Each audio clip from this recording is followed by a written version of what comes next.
Nung daing na tilapia, gusto mo? Hindi mo talaga. Ay, sarin sa pinagkakaon mo una. Tadi oh. Di mo man inubos. Mag-inom pati ka.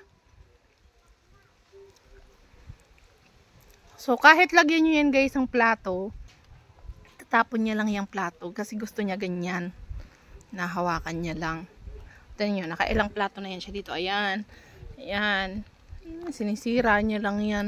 Mas gusto niya ganyan kumain. O, diba? Magaling niya kumain. So, yung ano yan, daing na tilapia. O, diba? Ay, oh, dahan-dahan kasi. Di ka naman aagawan. O, diba? Kung anong pagkain namin, yun din pagkain niya.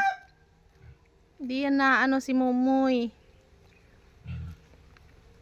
So, sanay na siya guys. Magkape, maggatas, magmaylo, magjuice, mag soft drinks. Ayan, wala man epekto sa kanyang masama. Okay naman. Di naman siya nagkaka-allergy.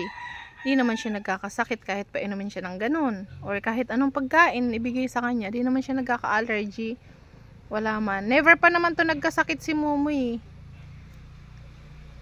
Pag masama yung pakiramdam nito, kung sakali man, siguro ano lang siya, magmumukmuk lang yan, di yan siya magsasalita. Ganun lang. Siguro wala lang siya sa mood. Pero yung sabihin mo nagkasakit, hindi pa naman. O, diba? Kaya wag kayong mag-worry kay Mumoy guys. Kasi, ano yan siya. Pag bumabagyo, pinapasok yan sa loob ng bahay namin. Tsaka, kaya siya nakatali. Kasi nga, pag wala siyang tali, yung mga itlog ng manok namin, sa tatagan, iniinom niya lahat. Kaya kailangan siyang itali.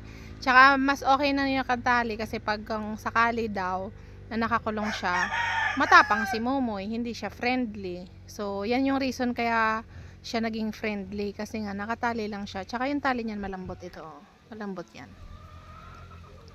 Ano yan, Mumoy? Inom na nga ni. Inom na. Inom. Inom, Mumoy. Inom na. Abo na? Busog na?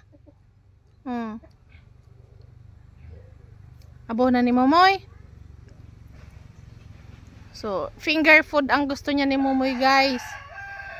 Ganyan din naman yan siya kahit ilagay mo yun sa plato. Gaganyanin yan. Hahawakan niya lang yung pagkain niya.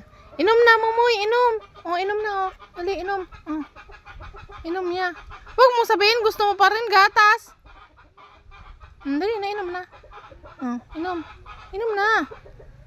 Pa, abo ni Mumoy kintubig. Gusto gatas.